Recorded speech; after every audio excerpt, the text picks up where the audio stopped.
నమస్తే welcome to our channel. Pawan కళ్యాణ్ని ఓడించడం కోసమే నా ఈ జన్మ అన్నట్టు ముద్రగడ వ్యవహరిస్తున్నారా? జగన్మోహన్ రెడ్డి ఇచ్చే డబ్బుల కోసం తన రాజకీయ అనుభవాన్ని, తన పెద్దరికాన్ని తాకట్టు పెడుతున్నారా అంటే అవుననే సమాధానం వినిపిస్తోంది. అందులో భాగంగానే ఈరోజు ఆయన చేసిన వ్యాఖ్యలు ఇటు పెద్దవారి నుంచి ఇటు పిల్లల వరకు కూడా అందరినీ ఆశ్చర్యపరిచే విధంగా ఉన్నాయి. ఆయన తన కూతురు పవన్ కళ్యాణ్ సభకు వెళ్ళింది, పవన్ కళ్యాణ్కి సపోర్ట్ చేస్తుంది అన్న నేపథ్యంలో ఆయన ఈరోజు పవన్ కళ్యాణ్ కుటుంబం గురించి కావచ్చు, పవన్ కళ్యాణ్ గురించి కావచ్చు తీవ్రమైన వ్యాఖ్యలు అయితే చేశారు. అయితే ఆయన ఏం మాట్లాడారు, ఆయన ఎందుకు ఇలా మాట్లాడాల్సి వచ్చింది, మరి ఆయన ఆరోపించినట్టుగానే పవన్ కళ్యాణ్ బిహేవియర్ అలానే ఉందా? ఈ వివరాలన్నీ తెలుసుకునే ప్రయత్నం చేద్దాం. మనతో ఉన్నారు senior political journalist Durga Kumar గారు. నమస్కారం సార్. నమస్కారం అమ్మా, మన వీక్షకులకు కూడా నమస్కారం సార్. ముద్రగడ పద్మనాభం ఎప్పుడు చర్చనీయాంశంగానే ఉంటున్నారు. ఆయన ఎప్పుడు ఈ మధ్య ఎక్కువగా వార్తలోకి వస్తూ ఉన్నారు. ఈ నేపథ్యంలోనే ఆయన ఉన్నదానికి లేని దానికి పవన్ కళ్యాణ్ మీద విరుచుకుపడుతున్న నేపథ్యంలో ఆయన కూతురు ఒక వీడియో అయితే రిలీజ్ చేసింది. మరి అక్కడి నుంచి మొత్తం రాజకీయాలన్నీ కూడా ఇటా అటా పవన్ వైపు ముద్రగడ వైపు అనుకుంటున్న నేపథ్యంలో నిన్నటితో ఒక క్లారిటీ అయితే వచ్చేసింది ఏపీ ప్రజల్లో అనే వార్తలు అయితే వస్తున్నాయి. అందులో భాగంగానే ముద్రగడ చెలరేగిపోయారు ఈరోజు మీడియా ముందుకు వచ్చేసి. సో ఆయన ఆ విధంగా మాట్లాడడానికి మనం అనుకున్నట్టు ఆయనకు వచ్చిన నెగిటివిటీనే కారణం అంటారా? ఎందుకు ఆయన అలా మాట్లాడాల్సి వచ్చిందంటారు? ఆయనది చాలా సుదీర్ఘ రాజకీయ జీవితం అమ్మా, చాలా ఎత్తుపల్లాలు ఎదుర్కొన్నాడు. ఈ సుదీర్ఘ రాజకీయ జీవితంలో ఇప్పుడు ఎదుర్కొంటున్న ఘట్టం చాలా కీలకమైన ఘట్టం, ఆఖరి ఘట్టం కూడా ఇది. ఇక ఆయన ఏ విధంగా కూడా స్టెప్పు కిందకి పడిపోయిన తర్వాత ఇంకొక స్టెప్ కూడా ఎక్కలేని పరిస్థితికి చేరుకున్నాడు. దాంతో ఆయనలో ఒక అసహనం పెరిగిపోయింది. తర్వాత తను ఏ పార్టీలో అయితే చేరాడో, ఎందుకు చేరాడో కూడా దాని లక్ష్యం కూడా ఇవాళ నెరవేరని పరిస్థితి ఏర్పడింది. రెంటికి చెడ్డ రేవడ్ అంటారు చూసారా, ఆ పరిస్థితికి వచ్చింది. జగన్మోహన్ రెడ్డి గారు ష్రూడ్ పొలిటీషియన్. ఆయన తల్లిని చెల్లిని కూడా రాజకీయాల్ని ఫలితాలను ఎక్కడి వరకు ఉపయోగించుకోవాలో అక్కడికి ఉపయోగించుకున్నాడు. కానీ ఒక్కసారి రాజకీయ అధికారం వచ్చిన తర్వాత ఆమెని గౌరవ అధ్యక్ష పదవిలో, నామమాత్ర పదవిలో కూడా ఉంచకుండా తల్లిని నిర్ముఖమాటంగా ఆ పదవి నుంచి తొలగించిన వ్యక్తి. తర్వాత సొంత చెల్లెలకి ఎంత రాజకీయంగా శక్తి ఉన్నా, మంచి యుక్తి ఉన్నా, ఆమెకి ఇమేజ్ ఉన్నా, ఆమెకి కనీసం రాజ్యసభ మెంబర్షిప్ కూడా ఇవ్వలేదు, ఒక ఎమ్మెల్సీ కూడా ఇవ్వలేదు. పార్టీలో కొన్ని సహా కార్యనిర్వాహక అధ్యక్షురాలుగా కూడా ఇవ్వగలిగిన ఇది ఉంది అక్కడ, అట్లా కూడా ఇవ్వలేదు. కాబట్టి అలాంటి పరిస్థితుల్లో ముద్రగడ పద్మనాభం గారిని ఆయన ఒక రాజకీయ ప్రయోజనం కోసం చేర్చుకున్నాడు. ఏంటంటే కాపు సామాజిక వర్గంలో ఈయనకి ఏదో చాలా పలుకుబడి ఉందని అనుకున్నాడు, చేర్చుకున్నాడు. ఈయన కూడా ఇక గత్యంతరం లేని పరిస్థితుల్లో పవన్ కళ్యాణ్ గారు ఆయన ఇంటికి వస్తాడని ఎదురు చూశాడు, కనీసం ఆ సామాజిక వర్గంలో ఏదో ఒక ప్లేస్ ఇస్తారని. కానీ అది కూడా జరగకపోయేటప్పటికి ఆ కసితో ఆయన ఏం చేశాడంటే జగన్మోహన్ రెడ్డి గారి కూటంలోకి వెళ్ళిపోయాడు. అసలు వెళ్ళటం కూడా ఆయన ఏమనుకున్నాడంటే పెద్ద భారీ ఎత్తున గతంలో వెళ్ళినట్టు ఒక 400 కార్లు వెళ్ళి పెద్ద ఆర్భాటంగా చేరితే పక్క కుర్చీలో ఈయన కూర్చోబెట్టుకుంటాడు అనుకున్నాడు. ఇప్పుడు కేసీఆర్ కనుక కేశవరావుకి సహా పక్క కుర్చీ ఇచ్చేవాడు కదా, ఆ స్థాయి ఆయన ఊహించాడు అక్కడ. కానీ జగన్మోహన్ రెడ్డి గారి దర్బార్లో అలా ఉండదు. జగన్మోహన్ రెడ్డి గారు ఎవరు ఎంతవరకు కావాలో అంతవరకు ఉపయోగించి ఆ క్యారెక్టర్ అవ్వగానే తెర వెనక్కి పంపించేస్తాడు. తెర ముందు ఎవరు ఉండరు, ఆయన ఒక్కడే ఉంటాడు. ఎవరు ఎప్పుడు కావాలో ఆ కాసేపే వాళ్ళ యాక్షను. ఇదివరకు మా చిన్నప్పుడు తోలుబొమ్మలాట్లని ఉండే, మేము కూడా చూసామ్మా, అది చివరి దశ అది.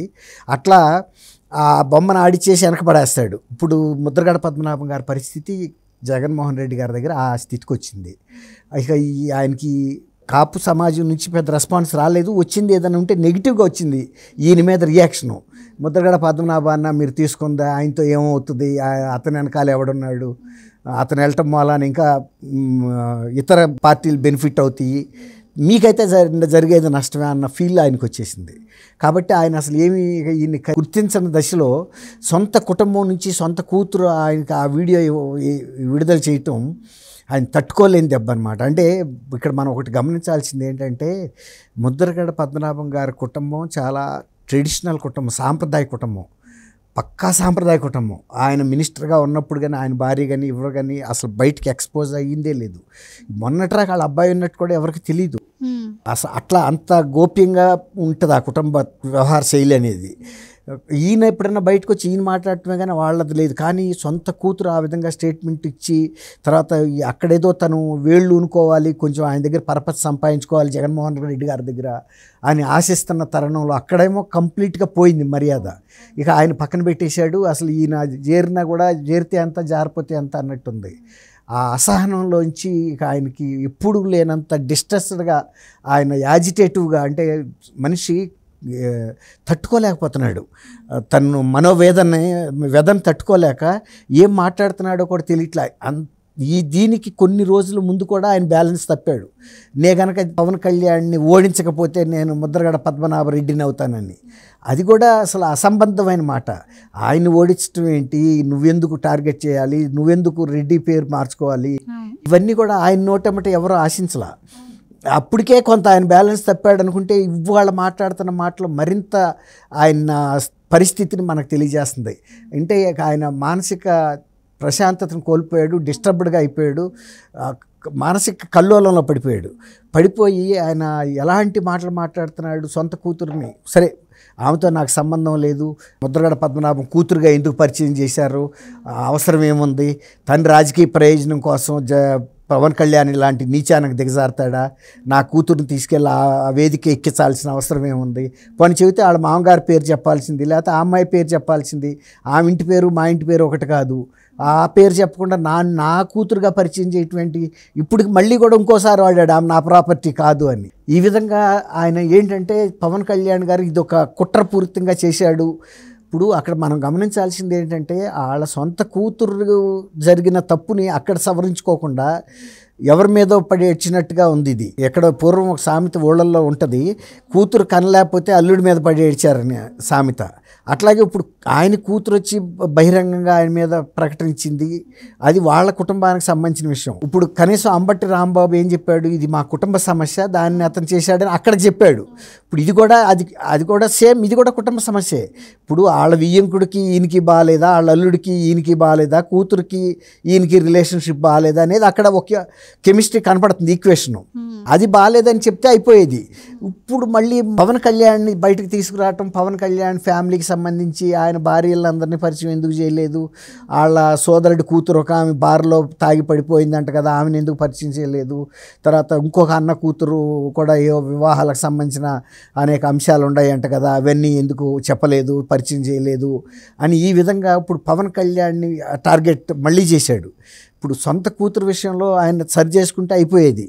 ఇప్పుడు ఇతర ఎవరికైనా వేయాల వారికి ఉండే స్పర్ధలే మా ఇంట్లో కూడా వచ్చినాయి, దాంతో నేను మా కూతురు కూడా దూరంగా ఉంటున్నాము, ఆడపిల్లనిచ్చిన చాటు ఇలాంటివి రావటం సహజం, నేనేం అతీతుడిని కాదు, కాబట్టి వాళ్ళ నా కూతురు ప్రకటించినా నేను దానికి ఏం ఫీల్ అవ్వట్లేదు, అదే చెప్పాడు, నేనేం పట్టించుకోవట్లేదు, ఒకవేళ నన్ను గురించి ఆమెని ప్రచారం చేయకుండా ఆపుకోవాల్సిన అవసరం లేదు, పిఠాపురం మొత్తం తిప్పి ప్రచారం చేసుకోండి, నేనేం అడ్డం పడను అని చెప్పాడు. మళ్ళీ అలాంటి పరిస్థితుల్లో ఇవాళ ఆయన మానసిక స్థితి జగన్మోహన్ రెడ్డి గారి దగ్గర పరపతి కంప్లీట్గా పోయింది. నేను ఇంకా ఎక్కడికి వెళ్ళాలి.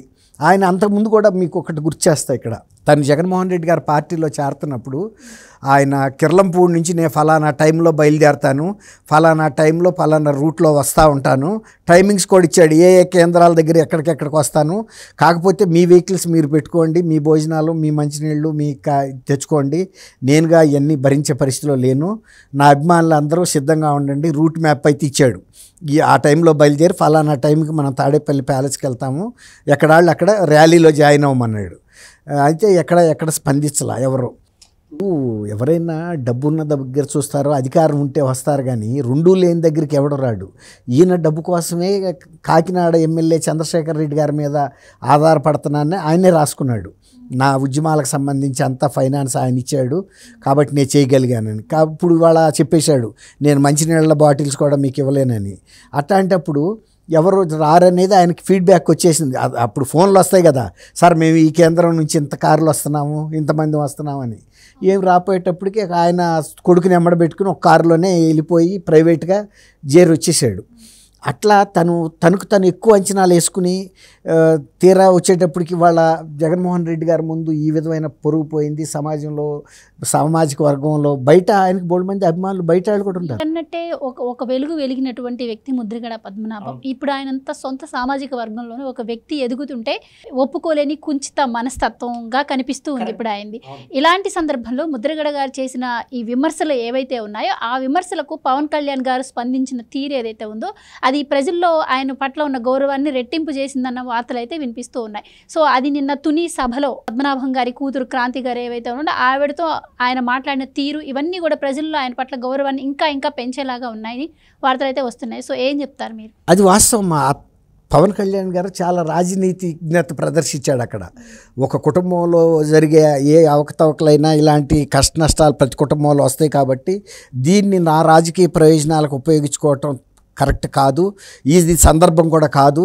ఇప్పుడు ముద్రగడ పద్మనాభం గారు కూడా ఒక సంక్లిష్టమైన పరిస్థితిలో ఉండి నా విషయంలో కొన్ని తిట్లు లేకపోతే దూషణలకు దిగినా నన్ను ఓడిస్తానని సవాళ్ళు చేసినా నేను పట్టించుకోను. ఆయన మన సమాజంలో ఒక పెద్దరికం ఉన్న వ్యక్తి, తండ్రి లాంటి వ్యక్తి కాబట్టి తండ్రికి ఒక్కోసారి బ్యాలెన్స్ కోల్పోయి మన తిడితే ఎలా ఫీల్ అవుతామో నేను అంతే ఫీల్ అవుతున్నా, కానీ అంతకన్నా గొప్పగా రియాక్ట్ అవ్వటం లేదు.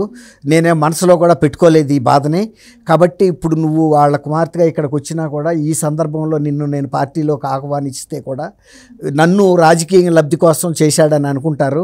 ఈ అపనింద నేను పడదలుచుకోలేదు. మీ కుటుంబంలో నా మూలాన చిచ్చు రావటం కూడా నాకు ఇబ్బందికరంగా ఉంది. మీరు ఇవాళ తండ్రి కూతురుగా రేపైనా కలవచ్చు. కాబట్టి మీరు ఇంత తొందరపడేమి నా పార్టీలో చేరక్కర్లేదమ్మా. ఒక అన్నగా నేను ఎప్పుడైనా నీతో పాటు ఉంటాను, ఎప్పుడైనా నేను నీకు అన్నయ్య అనుకో, ఏ అవసరం వచ్చినా కూడా నేను నిలబడతాను.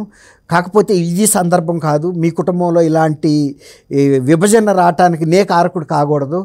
ఏదైనా ఒక ఉద్రేకమైన పరిస్థితుల్లో తాత్కాలిక ఉద్రేకతతో ఏర్పడినా కూడా మీరు కూడా సమన్వయంతో ఉందాం మన అందరం కూడాను. నేను కూడా ముద్రగడ పద్మనాభం గారి దగ్గరికి స్వయంగా మిమ్మల్ని ఎమ్మడబెట్టుకుని వెళ్తాను. అప్పుడు అక్కడే కనుక ఆయన కూడా ప్రశాంతమైన వాతావరణంలో ఉన్నప్పుడు చేరదలుచుకుంటే చేరుదురు. ఒకవేళ కాకపోయినా కూడా నేను నెక్స్ట్ ఎలక్షన్లో మీకు నేను ఇస్తాను. కానీ ఇప్పుడు ఏంటంటే ఈ డిస్టర్బ్డ్ ఒక సామెత ఉంది కదమ్మా, don't fish in disturbed waters అని ఒక సామెత చెప్తారు. అంటే నీళ్లు అల్లకల్లోలంగా ఉన్నప్పుడు చేపల వేట సాగదు. అట్లాంటి పరిస్థితిలో చేయకూడదు కూడా. నిన్న ఆయన ఆ రాజనీతిజ్ఞత అక్కడ ప్రదర్శించడం అనేది పవన్ కళ్యాణ్ గారికి ప్లస్ అయింది. ఆ సామాజిక వర్గంలోనూ ఇతరులు కూడా మెచ్చుకున్నారు. కుర్రాడైనా చక్కగానే ప్రవర్తించాడు. ఏ కుటుంబాల్లో కోపతాపాలని వస్తాయి, కానీ కొద్ది రోజుల తర్వాత కూడా మళ్ళీ ఈ సద్దుమణిగే పరిస్థితులు ఉంటాయి. కాబట్టి ఈ కోపతాపాలని తను ఉపయోగించుకోవడానికి ప్రయత్నించలేదు అనే ఒక మెసేజ్ పంపాడు. అది అందరు కూడా విఘ్నులు గ్రహించారు. అదే టైంలో ఇవాళ కనుక ముద్రగడ పద్మనాభం గారు కనుక ఇలా కనుక ప్రవర్తించకుండా ఉంటే ఈయన పరపతి కొంతైనా మిగిలేది. ఇప్పుడు పైన ఒక మెట్టు మీద నుంచి జారటం వరకే మన ప్రమేయం ఉంటుంది. ఒక్కసారి జారిన తర్వాత చాలా షార్ప్గా వేగంగా మనం కింద పడిపోతాం.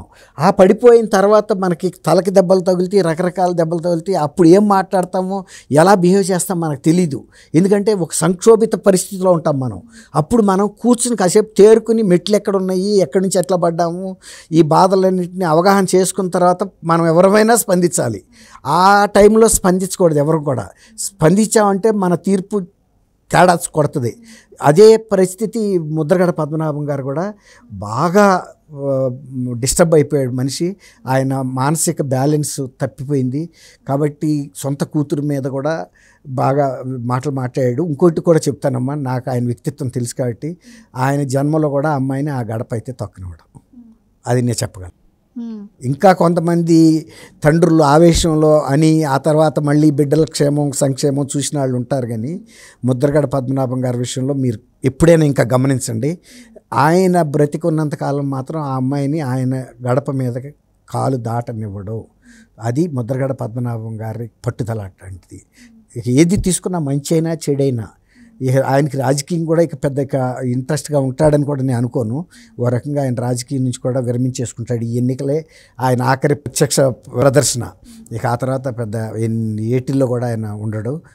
కనీసం కుటుంబానికే పరిమితం అయి ఉంటాడు ఆయన. అంతే. రైట్ సార్, థ్యాంక్స్ అమ్మ గోవర్ధన, మన వీక్షకులు కూడా.